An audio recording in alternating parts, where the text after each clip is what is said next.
Nonprofit and philanthropic leaders devote their lives to the service of others, but sometimes they need a little help. Kristine Michie has been deep in the work and the play of helping changemakers grow their impact for decades. So whether you're ladling soup at a local shelter or attending a UN peace conference, you need to find the balance between the heavy work and a light touch so you don't burn out. And Kristine believes play is at the center of that. Welcome to the PlayFull Podcast, bringing fun to the serious work of changing the world.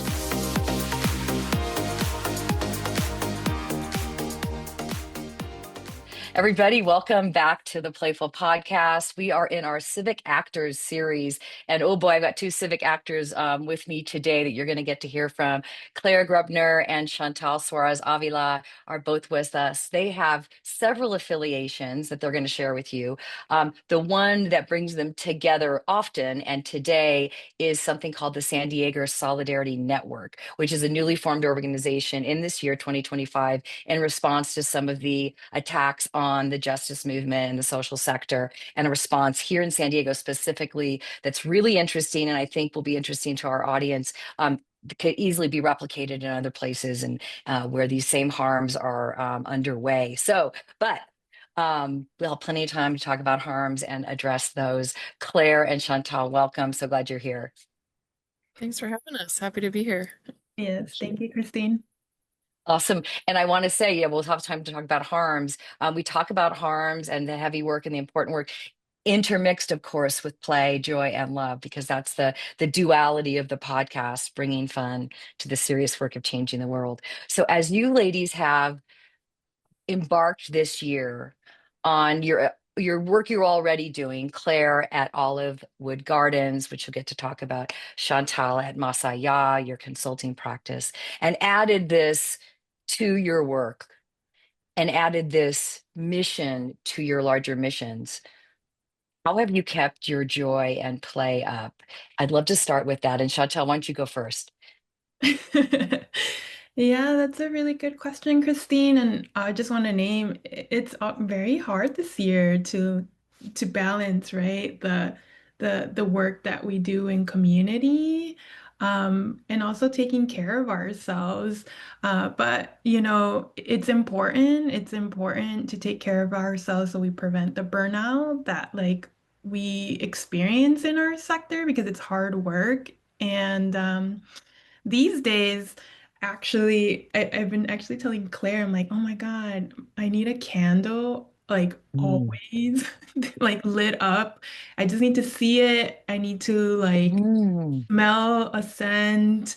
Um, I just think that light is so symbolic for hope and beyond candles, I'm a big I love to do yoga, but restorative yoga has been really, really helpful for Mm. me. The world feels heavy, and so I feel like I need to be lighter in my Mm. body, right? And then the last thing I would say is I'm a big fan of cumbia, and so Mm. I love to go listen to live music and just be in community and dancing. Cumbia is also a sort of music genre of Mm. community resistance, and so that also feels very aligned to kind of the moment. So yeah, those are a few things that are bringing me joy and helping me play at the same I time. love that. And I love first of all, the specificity and the practicality. And you also got your senses going there, right? You had talked about scent, you talked about, smelling the candle, seeing the candle, you talked about the sound of music, and then you talked about the tactile experience of being in a restorative yoga practice and moving your body. Love it. I think take note, folks, mark those three down. I think those are pretty, and as we light candles, we can think about each other all doing that, and how that creates that collective light. Okay, Claire, what's keeping you buoyant? Yeah, I mean, I can definitely echo, what Chantel shared about the heaviness of this year. I think we're all feeling it, and so finding those pockets of joy and intentionally creating space for yourself and to take care of yourself has been really important. It's something that I actually learned a lot from Chantel around creating that space. So Dance has already been mentioned. I don't get grooving as much as I used to, 10 years ago, but I do love to dance. And when I have an opportunity to get moving to, cumbia, salsa, bachata, I've have the chance to do that with friends a few times this year. And that is just such a release, both like physically, but mentally and emotionally and spiritually. So getting that opportunity has definitely been joyful. I would say spending time in nature. I have the privilege to work in a beautiful garden. And so trying to find the opportunities to be, just sitting outside, getting the sunshine, going on a hike with my dog and friends and family, and then just spending time with people, breaking, tortillas or Mhm. whatever it may be, having a glass of wine and just creating that space to be in community and talk about things that are, outside of, kind of taking a break from the world and focusing on each other has been joyful and special.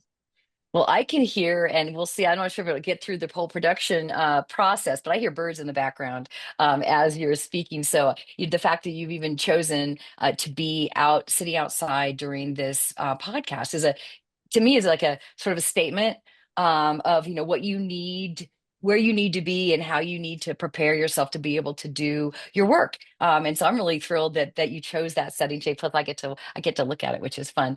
Um, so if we can, Chantel, were you going to say something? No, I just wanted to say Claire's one of the best salsa bachata dancers I know. So if anyone gets the opportunity to go dancing with Claire in San Diego, highly recommend. That's Oh, all. that's. Could there be any instruction involved if someone showed up who didn't know how that you could You provide, got Claire? it. Yeah, yeah, anytime. Happy to. I've taught a Okay. class or two in my past. Oh, I'm going to do that. I love it. All right, so let's, if we can, I'd love you each to tell us a little bit, tell the audience a little bit about your organizations where to some degree, have your kind of full-time work. And then we will, of course, and that blends into the work you've come to do together, both around community-centric fundraising, where you've worked on a chapter here in San Diego. I should say here in San Diego, because that's where I live too. So fun to be with some locals, and then of course building up to the Solidarity Network. So Claire, tell us about all of what I know about it, but I know that others, especially those that don't live in San Diego, need to hear how special it is. Definitely. Thanks for asking. So, yeah, I'm here at Olivewood Gardens and Learning Center. We're in National City, which is in southern San Diego. We're about 10 minutes from the border with Mexico. And we are 15 years old. We're celebrating our 15th year anniversary, and I've actually been here for 11 of those 15 years, which has been really rewarding to see the growth over that time. And we really focus on food and the environment. So I say we have three pillars. We have education, access, and advocacy, and really focused on building a community around connecting to the earth through growing our food, connecting to our culture and to health through preparing nutritious meals with community, and then really advocating for spaces where we can be outdoors, where we can have access to fresh, nutritious, culturally relevant food right in our community, because that not all of our communities do have that access, and so it's really important that we advocate for that and that we fight for that so that we can have health. And so we have a variety of different programs. We serve all different ages. We're in our local school, elementary school district, doing garden and nutrition education. You maybe just heard the kiddos in the background yelling, "Thank you, Olivewood Gardens." So that's a fun that's a fun field trip activity I get to hear Monday through Wednesday. We're in our school gardens and our local schools doing environmental science, nutrition science. We also have a variety of different high school internship programs, building job skills and leadership around urban agriculture and culinary skills, adult programs like our Cooking for Salud program, which really builds community around food, and a variety of different programs. Our beautiful garden, where we have access to food. What Thursdays we do a donation-based produce stand. That's just a little sprinkle of all the things we do, but it's all about just building community around food, which we all love and need. I love it. And the Civic Actors series that I reference this is a part of is all about, global societal issues addressed at the local level. So, clearly, I mean, we're talking, hands in soil, people around a table together, right? Children coming in from school, like that, that so much is happening, so many intersectional and layered things or good things are happening there, and it's happening at the local level. It's people coming together at a local level, to do that work together. Is the Kitchenistas documentary, was that about Olivewood? Yes, it sure was. I'm glad that you're familiar with that. So, Yeah. Kitchenistas are graduates of our Cooking for Salud program, which is a 9-week nutrition and community building program. There's actually 2 documentaries, a short film, The Kitchenistas of National City, and then a full feature called The Kitchenistas. I highly recommend to learn about the evolution of the program and the impact of the Kitchenistas, who are our leaders in our community. Love it. We'll put that in the show notes, and shout out to Marianne Beister, who is a local filmmaker and philanthropist in the San Diego area who spearheaded that and is a friend of all of ours. All right, Shantel, tell us about Más Allá, which means beyond in Spanish. Yeah, so más allá, yes, Spanish for beyond. I founded that back in 2019, but really didn't go public with the practice until 2021. So during COVID, um, which was right a really hectic time, but super proud that I was able to establish it and grow from that point, especially during a time which I feel like we're just constantly in crisis now, apparently. And so, you know, fundraising, resourcing our work in the nonprofit sector is just hard, period, right? A lot of our systems make it even more difficult to be able to resource our work. And Masaya works with women in BIPOC communities um, that are doing justice work. Um, and oftentimes, right, we know the numbers, we know the data. Oftentimes, these communities have been historically excluded from resources for many reasons. And so it was important for me as a woman of color, daughter of immigrants, firsthand experience of growing up in like areas that just have been, resourceless, to partner with leaders to be able to bring more resources in. But beyond like, doing fundraising strategy, execution, and partnering with folks across the US, we're really big on reimagining the systems that we're a part of, right? So government, philanthropy, the different institution system stakeholders that affect the flow of resources in our country, Mhm. because there's a problem. We've had a problem for a while. This, we'll get into it a little bit more, obviously, as we talk about San Diego Solidarity Network. But our mindset around resources needs to change. And so some of the values that we lead with at Masaya is abundance, Mhm. care, and mutuality. And Mhm. like these values are really important to us to do this type of work so that we can have better relationships with our peers, with our community members, with our stakeholders that are, ensuring that our missions come into fruition. But also we have to demand that the systems change, Mhm. right? Like we could, consciously or unconsciously, sometimes, right, we mean well in our work, but are still perpetuating the same Mhm. inequities we're trying to address. And so really Masaya is like this, like beyond like the fundraising practices, we have to think differently about our resources. We have to think differently about our systems. And we have to change them. And so there's this need to look at this work as also systems level work, but doing it with the values that I've just shared with you now. Yeah, I love it. And I know you've got offices outside of California. Of course, with Zoom, so to speak, we can kind of work anywhere, but you actually physically have presence in other cities around the country as well. So wanting people to know they can certainly reach out to you for support kind of wherever they are. Chantel, you mentioned, and we talk a lot on the podcast about imagination, reimagining. I have thought recently a lot about, I was in I've been in Santa Monica a few times recently and up in San Francisco, and the number of Waymo, those driverless cars that I've seen. I remember I saw the first one sometime, I think, in the last year, and I was like, oh my God, like, oh, look at that. And now, I go places and I see them. There's so many, can't count them. So at some point, somebody imagined, right, a driverless car, and then other people had to get used to the idea of, oh God, really? And then there they are, matching the imagination we see that's the font of some of the technological like revolutions that have happened, and then matching what I would call the amoral imagination. I guess that's pretty judgmental, but I'm going to go for it, with the dismantling of some of the civil rights and practices that we thought were secure. Turns out they weren't. How do we on our side have the moral imagination and the audacity to believe in and construct and then manifest some of these things? What practice have you found that keep your imagination vibrant and creative so you can keep moving past any perceived limits? I'd love you both to answer. Chantal, why don't you go first? I really like that question, Kristine, and it makes me think about like some of the experiences where I had to push myself Yeah. to imagine, right? And I feel like in my career, we talk a lot about this, like I was talking a little bit about fundraising practices. Mhm. For me, there's a whole sort of like conversation around like what type of fundraising practice are you using in your work?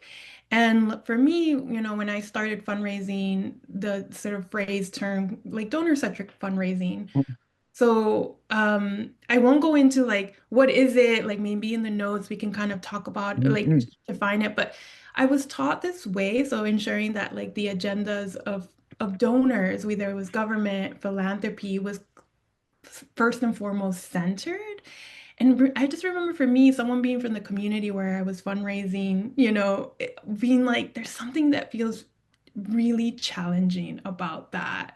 Especially when I know that like my colleagues, my the staffs that I'm a part of, my peer nonprofit organizations, like they really understand our communities. They have the solutions, but yet we're still compromising our community-led solutions with the folks who are trying to resource the work. And so that tension of like, why is this happening? And like honestly, being extremely frustrated, like years into the work where I was like, there must be another way to resource this work that feels less harmful to me as an individual, as a woman of color, right? And that's harmful to our community that really honors the ideas, the innovations that community already has, but the stakeholders who monetarily support, Yeah.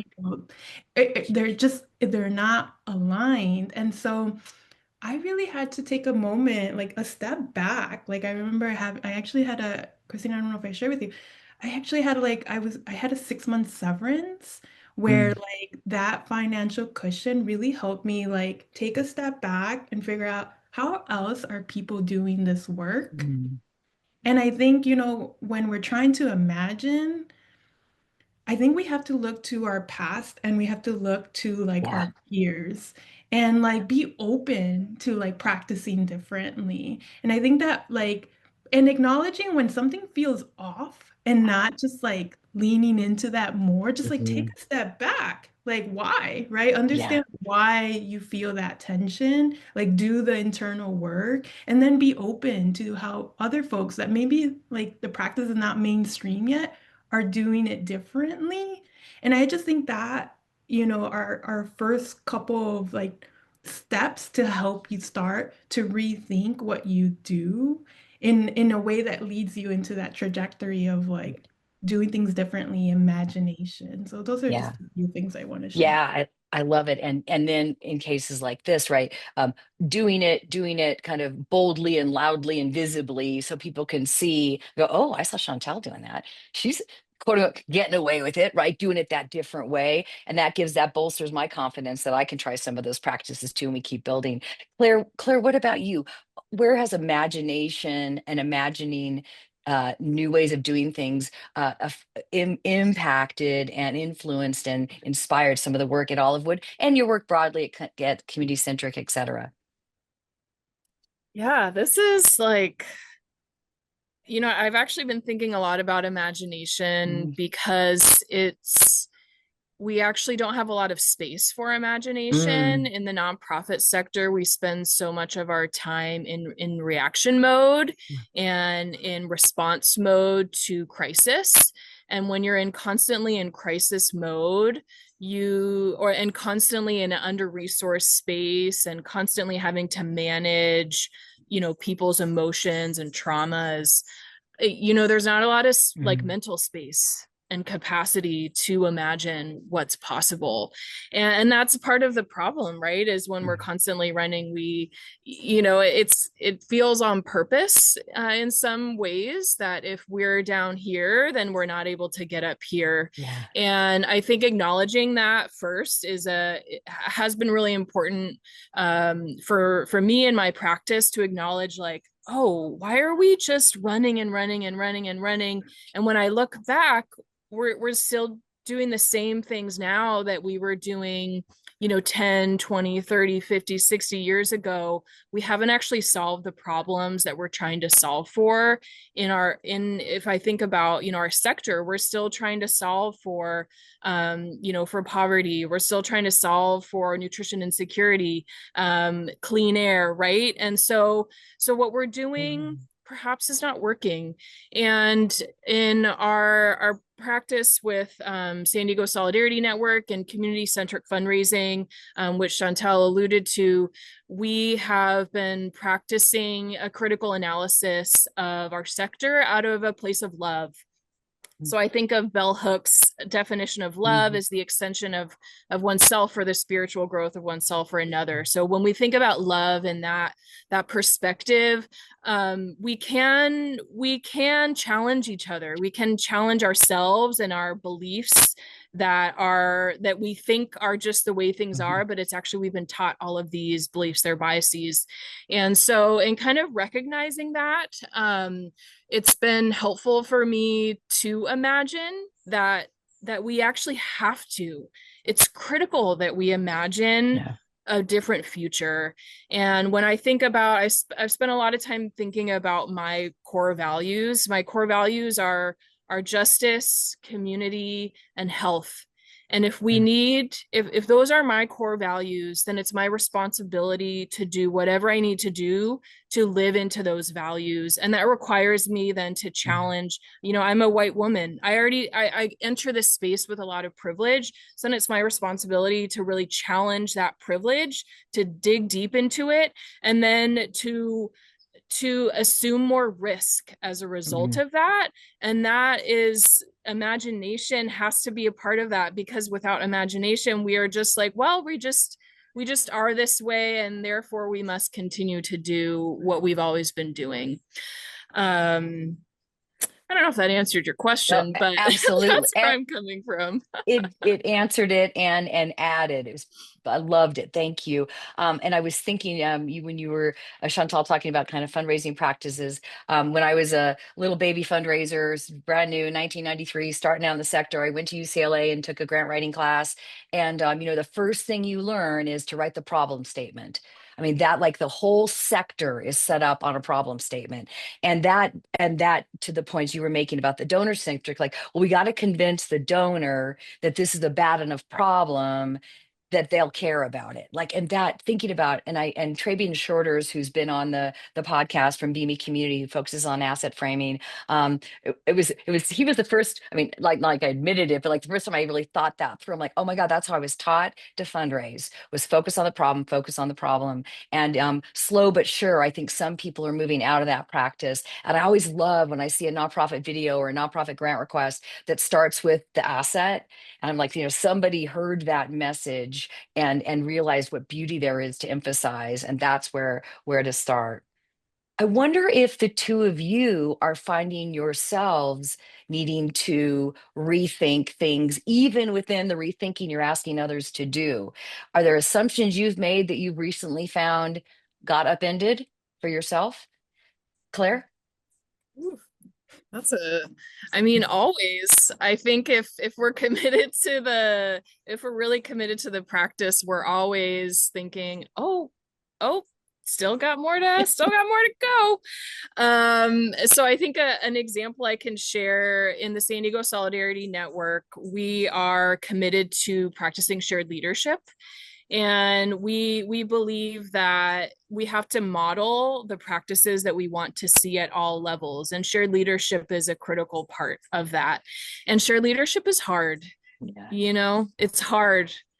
Which is why one of the reasons why it's not, we don't see a lot of it. Mhm. And it's also beautiful and wonderful, and it challenges us to do better and to think about the assumptions that we're bringing into spaces. And so as we've been developing the network, which was kind of a surprise to us that we were going to be developing a network, but that was the need, that was the community need. And as we've iterated on this process, we frequently find ourselves saying, we've talked about it as like a snowball, where like the snowball keeps rolling and getting bigger and bigger, and then everybody's like, hey, there's a snowball, like watch out, and there's always somebody in our group who's like, the snowball, it's getting a little out of control. It's very exciting, and we have to pause and make sure everybody is at the same place so that we can move forward together. And so that's been a learning process, right? When there's just a couple of you, you're all like, yeah, okay, go. And we're just running. And when there's many of you, we do have to create that spaciousness for consent and for everyone to be on the same page so we can move forward together.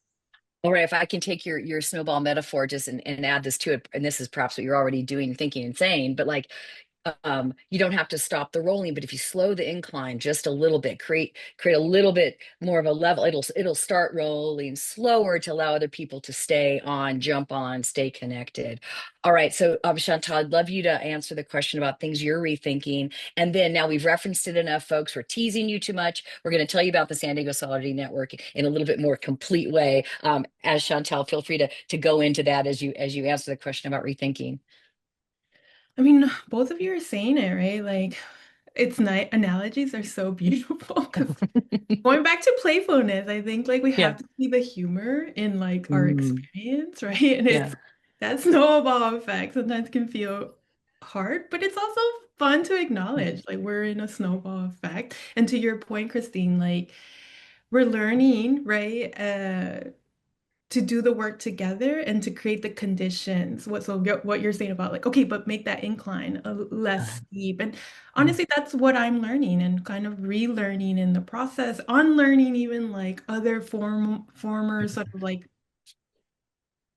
collective leadership practices that are just not going to be able to move us forward in a way that like so beyond like moving us forward. Claire mentioned, right, like shared leadership, community led, right? Community led, we're still unpacking that, right? Like we're still unpacking that. Like we're a growing network, and we know that there's still people in our spaces that rather there are still folks in our region who are not part of our spaces. So trying to bring more people in so it feels even more community led, right? So just like it's just like being open to like going deeper in these things and then doing it with our values that like Claire has shared.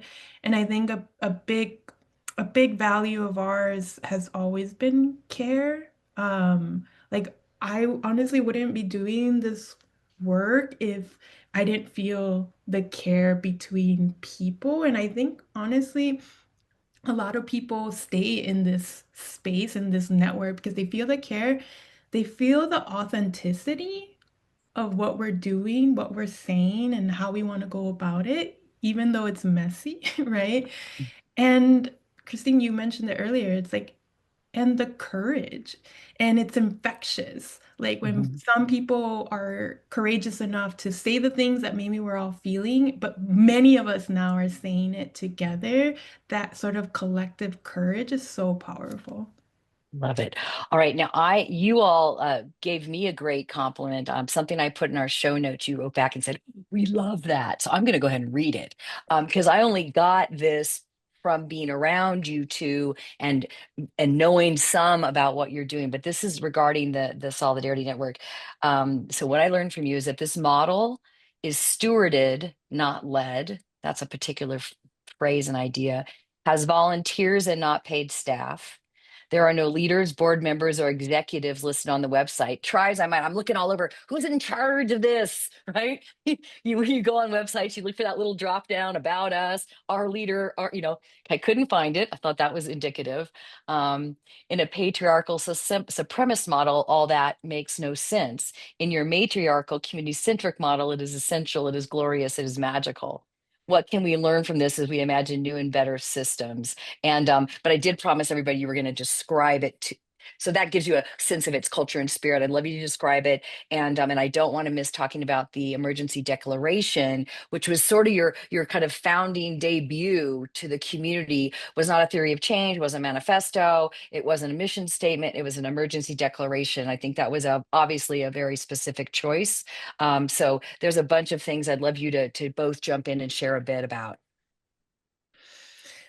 Yeah, Claire, do you want to go? So yes, Kristine, we love this question. We're like, oh my God, this is giving us so much energy. And I think it's like a beautiful reflection of some of the experiences we're having. And we just, I think Claire can go into it more. Claire, if you want to go for it.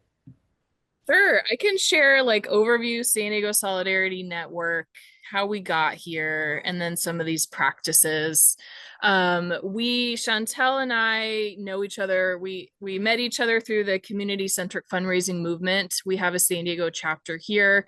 If anyone's not familiar, highly recommend you learning about it. It came out of a group of fundraisers in Seattle who were recognizing and acknowledging that the way that we resource our work is harming our communities and that we need to reframe and reimagine how we do that. And so there's a group of fundraisers in San Diego who started to meet together around this concept. And now we have a really robust chapter. Shantel and I, along with a colleague, Dan, were the co-stewards of that chapter. Shantel and I are actually phasing off right now so that we can focus more on the San Diego Solidarity Network. But in early this year, it's been already still 2025. But earlier this year, our group, our community-centric fundraising, or CCF group, created a strategic plan, which was really robust and had these strategic priorities around building and creating a community and a system here in San Diego where we are resourcing with care. And we also were in a moment of executive orders coming right and left, like causing really severe harm in our community.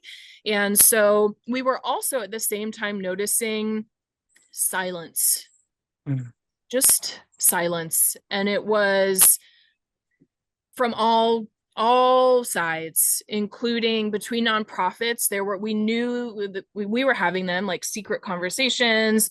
We also weren't hearing anything from our philanthropic community, no communication or resources. Honestly, we weren't seeing a lot of resources flowing either. And then community, just so much fear in community because of just the intensity of the attacks. And so we had an initial town hall in April and had a series of town halls beyond that, just to create space for community to be together, to grieve together, to share what was needed, and then to respond and act. And so out of the initial town hall came really two clear calls to action for our group. One was create an umbrella organization or collective that could be organized underneath to create a little bit of cover, and then also just a body that could move the work forward. And then a shared message, which ended up being our emergency declaration.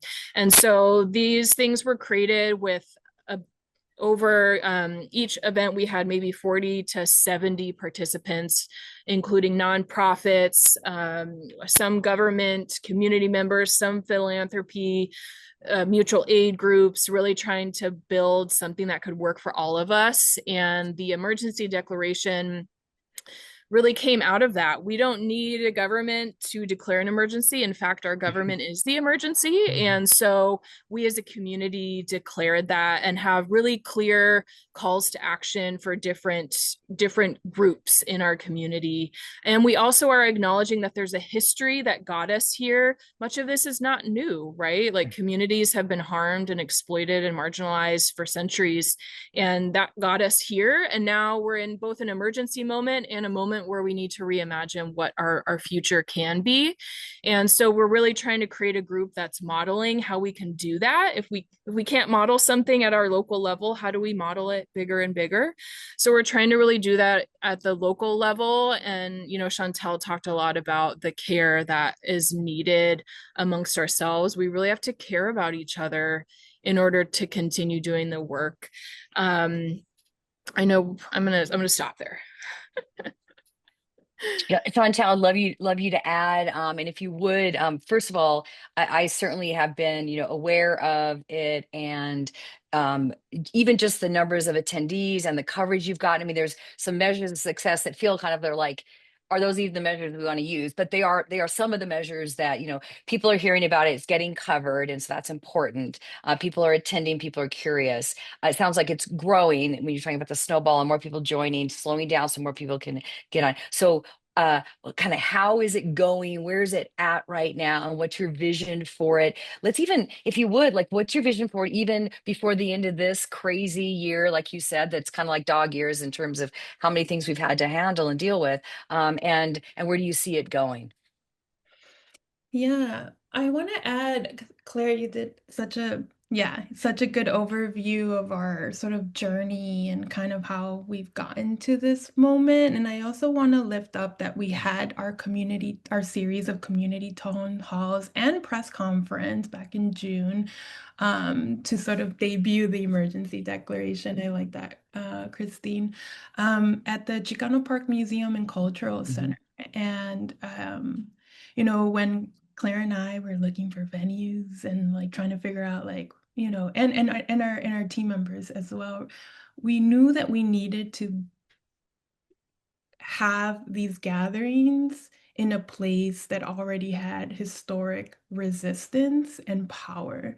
And so when we talk about imagination and when we talk about like how can we be courageous, right? Like we have to also be in the spaces and be with the communities that have been doing this for so long, like Claire has been saying. And it just was so important to be in a space that could inspire and hold sort of the fear, but and the power of our people. And Mhm. so I just want to give the Chicano Park Museum and Cultural Center a shout out for giving us, just letting us be at their space and, sort of supporting these discussions. Um, I know personally, every time I go there, right, like my sort of resistance fighters sort of like Mhm. activate some more. And so just wanting to give them a shout out. And as far as, sorry, Kristine, can you tell me Oh yeah, just kind of vision? vision forward. Yeah, what do you anything you still want to accomplish before this year is up that you would say, yeah, that was a great milestone we met, goal we met. And then of course, I mean, it's all kind of the calendar is just kind of a construct. How's it going? How's it feeling? And how do you feel like you're heading forward and what do you see for the next part of the movement? Yeah, no, good question. So I want to lift up. So first, we have a website. So, Yeah. shout out to our colleague Anna Soto Beautiful. Yeah. who designed our website and really just like the designer of our movement. Folks can follow us at sdsolidarity.com. There you will find our three key aims. And so I do want to take a moment and share what they are because it answers your question of like, where are you now? Where do you want to go? So first and foremost, number one, secure, rapid, and sustained investments from government and philanthropy to stabilize and strengthen frontline and community-rooted organizations. What does that mean, right? Like Claire mentioned, like we're living a time where federal resources are paused, blocked, contested, resources are not moving down to community. And so now, as a country, right, we have to figure out at a local level, how do we continue to resource our communities despite the lack of resources coming down, right? And so it's having conversations with folks in philanthropy, having conversations with folks in government, having conversations with folks in the community about like what resources do we need beyond even monetary, right? And how do we move them? And so in philanthropy, we know that, right, like resources are often like in endowments. In San Mhm. Diego alone, right? We have a lot of money in philanthropy. And another thing that we like to add is we live in the state of California. We have, is it the fourth largest GDP in the Yeah. world? And so we say to that is we don't have an issue of not having resources. We Yeah. have an issue of the resources are not getting equitably distributed. And Yeah. where are they? Right? And like, how do we continue to move them? So when we say this key aim, it's having that conversation analysis and ensuring that resources are flowing. On the government side, we know at the county level, our county county of supervisors are looking at our sort of emergency reserves and using that, right? Like Mhm. we have pots of money. It's now we have to facilitate the flow of those resources. The second one is build collective power and infrastructure that center racial justice, cultural wisdom, and grassroots leadership in public decision making and funding systems. Um, and then the last is establishing and supporting community-led and shared leadership ways of working to equitably distribute monetary and non-monetary resources. So I would say that this first year with the emergency declaration has really been focused in this first key aim of like having the conversations of how to move resources. And as a new and emerging coalition network, we've been really now working on building the internal sort of structures to ensure that this work continues well beyond 2025, right? Because the reality is it's in a response to a federal executive orders, but really our community needs this. Like, Yeah. and so this is just a moment that we are like taking the opportunity to really create the practices that we know we need and deserve, right? Community led, shared Yeah. leadership, right? Like all the things that are not working, like this is an opportunity to create the new, which is something that we talk about in our group. And so, yeah, this is the place of creating the new, while though, right, dealing with the harms of the moment. And so, Yes. yeah, this is the conversation. This is a group for folks who are trying to navigate both, right? I was Reducing I was harm and creating the new. Yeah, I was speaking with another a guest who's going to be on the podcast yesterday, and she was talking about how even though the word equity is under attack as being too much, she said it's really equity is only access to broken systems presently. So, is that really even what we want to be fighting for? She kind of came to, well, maybe equity is a good way station. Let's at least kind of reduce the harms and the lack of access to the tools that are currently needed to move some things, but then like we're really talking about liberation, right? We're really talking about, and that's what I hear you guys sharing. All right, so we are going to have to take a break and have some ice cream. So before we step away for the ice cream, let's do a call to action, which sounds like you're warming up for that. I mean, that's definitely what's captured in the declaration. But if you would each give me one action each that you'd like our audience to take, and maybe if you would so add another if you want, or build this in. If I'm in another town, city, community, and I want to do one of these, how can I start by going to the website, I assume, but like, what can other, do you think this is a pretty replicable model? I guess is the question I'd love you to answer. Claire, go ahead and start. Sure. I think, for folks in San Diego, sign the emergency declaration and Yeah, show up to our next event, which is going to be in December. great. Details coming soon. And then, and if I can add another, is to really, we all need to be thinking right now about what deep solidarity looks Mm, like and what the actions are that we need to take. What does community need from us right yeah, now, and what are we able to do? We need to go beyond willing, and we need to go to what are we able to do, what that can help to protect and uplift our community. The response can't be, well, there's not enough. We have to take care of our community. So yeah. what can you do to take care of our community today? Yeah, that's my call to action. Love it. Thank you, Claire. No, and All I'm right, just going Shantel. to ditto Claire's call to actions. It's really that, right? I think this moment is calling for connection and standing up for your beliefs and being in solidarity with each other. And that's going to be a journey. So just be open. It can be uncomfortable, but we Mhm. just encourage folks to stay in it. It's hard work, but find your people, right? And mobilize, organize. And as far as, can this model be replicated? We say yes. We say yes. Like, please look at our website, look at our emergency declaration, declare your own emergencies Mhm. manifestos, and like gather and talk about what that looks like for your specific community, for your region. And we encourage you to open it up, right? To Yeah, open it up to folks and stakeholder groups like maybe you just don't normally work with. Like, keep like there's power in numbers, and we just encourage folks to keep expanding the conversation. But yeah, this model can totally be replicated, and I hope people do. And I hope people do it better than us. And talk to us if you do.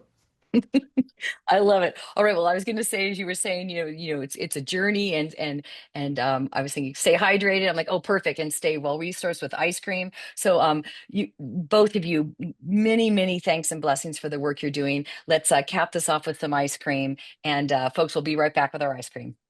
Hey, everybody, welcome back. We are now sitting here with our ice cream. I have been talking to Shantel and Claire for quite a while now, and we postponed the ice cream, but now here we are getting together to talk about how we came to care. So as we eat our ice cream, we're going to talk about the scoop, get it, on how we came to care. But first, tell me about the ice cream. And you guys have had a couple days with your 6 pints. So what have you had? What have you sampled? And is there a favorite? And what did you bring today? Claire, you go first.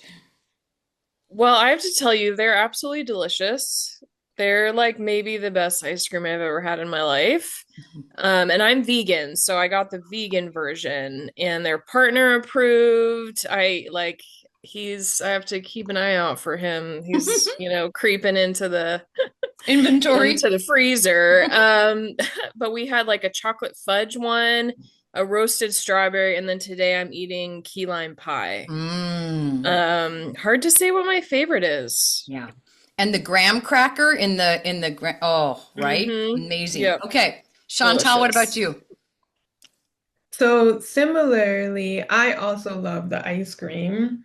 Um, the other night we had, I think, was it honey Ooh, graham honey cracker or graham. Yep. something like that, and it was delicious. And today I'm having vanilla beans, so I'm tasting that for my first time, and it tastes Nice. delicious. Oh, fantastic. Okay. And I'm having salted honey graham, which Ooh. is that same graham cracker that's in the key lime, it's in the honey graham, and then the flavored ice cream that it's in is this salted caramel ice cream with honey graham swirls. So, and don't worry about chewing noises. It's very much a part of the PlayFull Podcast. Mm-hmm. I'm a fan. Okay. I'm a fan. So, I'm talking with our mouths full too. It's really good. Okay. So I'd love you each to share on this idea of what's the scoop on how you came to care. You know, an early memory, or the earliest, if you feel like you've got that one, of realizing the world was bigger than just you and your family, and that it was larger, and that you felt like you had a sense of responsibility and a stake in making the world a better place. Who's between bites? Okay, Shantel, you don't have the spoon in your mouth at the moment, so you go first. Yeah, that's such a good question. I would say though, my first like memory of like I care about something started from a place of like genuine curiosity, like before getting to the place of care, just like curious, Mm. being like uh a young person, child probably, and I think I'd mentioned that I'm from Chicago. I grew up in Cicero, which is right next door to Chicago, and like many places across the country, right, have been living sort of the post effects of like legalized racial segregation, Mhm. right? Like our communities to this day are still sort of like segregated in many ways Mhm. by race. And so I grew up in a very like Mexican American community next to a Black community and a more sort of like, d racially diverse and affluent community. So just like going down one street Mm. throughout these three different communities, and that's probably just like maybe, I don't know, 10-15 mile radius, Mm. right? Like just like the realities of people's experiences were different. Mhm. And as a child being like, why? Like not really knowing about race yet, but being Mhm. like, oh, why is there a certain people in this part of town, whereas this part of town, so like just why, right? Like why does this exist? And that same question of why, I think like throughout my whole life. Like I'm a curious person and wanting to like learn, right? And so I think we all then figure out like what do we do with these learnings, right? Mhm. But I think I want to start off with like the, being curious and trying to understand like why do certain communities look the way that they do or feel the way that they do and what made this possible and so yeah, that's what I'll share as like a first memory of like curiosity and care, I guess. I love that. That's fantastic. And do you recall taking that question to anyone, a teacher, a parent, an adult, or even maybe even a sibling? Yeah, no, definitely with my parents, right? Like, why is it that we live in like mainly a Spanish speaking community, or why? And the reality is like for immigrant parents, it's also sometimes hard to answer that question, Hmm. right? You're like, I don't know. And then we moved to this community because we actually, could belong and speak the same language, right? But I would say I really took that question once I went to university and tried to then understand on a policy level what Yeah, created these sort of circumstances, right? yeah. Awesome. Okay, Claire, what comes to mind for you? Oh, well, I mentioned I was vegan, so I'm gonna keep going down the vegan route. But when I was maybe 6, I realized what it took to have a burger meant that a cow Mm. had to die, and I went vegetarian. And my parents let me, which is crazy to think about. That was nice of them, but so I went vegetarian, and I think then I started to see the ripple effect of my choice Mm. on other people in my life, because people changed, the types of food they made when I came over, or we had different types of conversations.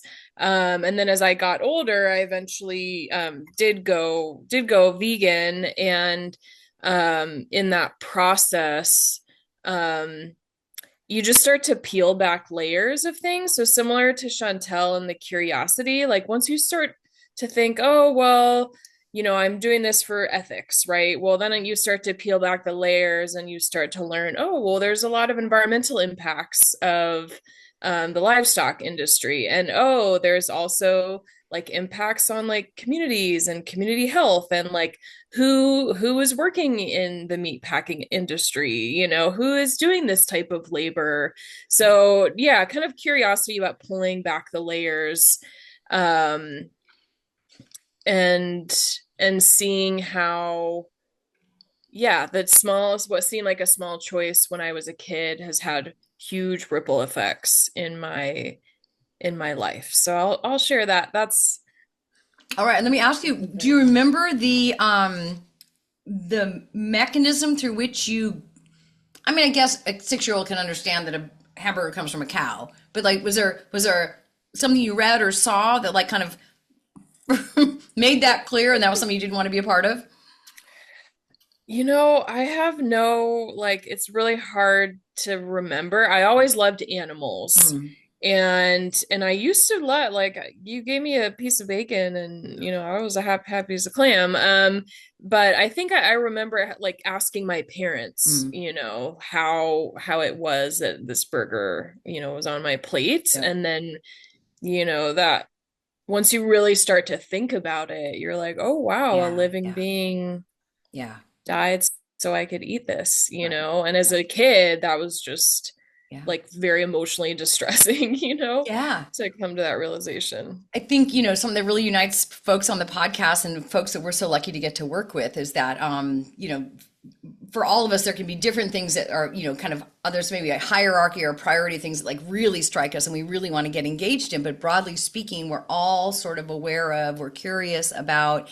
And then if there's anything kind of like imbalanced in the thing we're observing or curious about, we're like, I wonder if I can do something about that. Like you can make a personal choice to make a change. And then as we've all gotten to do and get to do every day, make a day long and day by day, every day choice through the work we get to do to make a change, which I think is a beautiful thing about what I call the change makers, on the podcast. So I want to thank you guys for everything. And I thank you for joining me for this ice cream date and spreading the word about To Harken Brothers. I think you're right. It's absolutely rave worthy. And I really appreciate the time you spent with me on the podcast and all the work you're doing. And God bless that. It is really great to be in solidarity with you. And the San Diego Solidarity Network, as we have been talking about, is going to have some news upcoming, and we'll make sure that we're including that when the podcast goes live in a few weeks. So thank you guys so much for bringing fun to the serious work of changing the world.